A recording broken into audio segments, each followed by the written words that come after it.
Hello, this is Dominic Bonamici, aka Mr. Second Passport, and today we're going to talk about something very interesting, why I've seen a huge trend occurring in Ecuador over the last year or so, entering 2020 here, of expats relocating from Ecuador to Europe.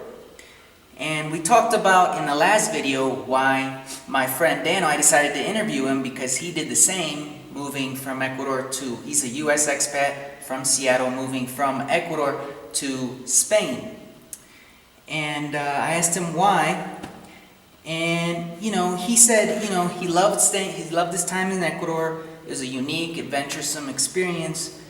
There were some things that bothered him, but not deal killers, like the smog that buses leave in the streets, the crazy bus drivers, the incessant honking that you always hear when you're out and about in Ecuador. He could deal with that. But the main reason he moved to Spain was, he said, the sophistication. Not wanting to sound like a snob. Just there's more culture, there's more art. Everything's a little more sophisticated and kind of polished. Being a more developed country, I would imagine. For example, the public transport system, instead of buses, has trains. And little things like that. There's less noise problems. Like as you travel from town to town in the countryside of Ecuador, you see a lot of unpainted, unfinished cinder block style houses, whereas in a place like Spain or Mallorca or the Mediterranean in general, you just you can go from hamlet to hamlet and see the charm and the cobblestone streets and the open air cafes. It's just different.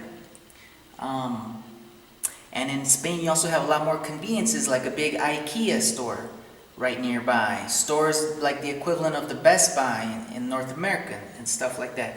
So, in general, that's why he decided to pick up and move to Spain. If you like this video, click the subscribe below so you can keep in touch, and ring the bell so you can get notified of new videos from me, Mr. Second Passport.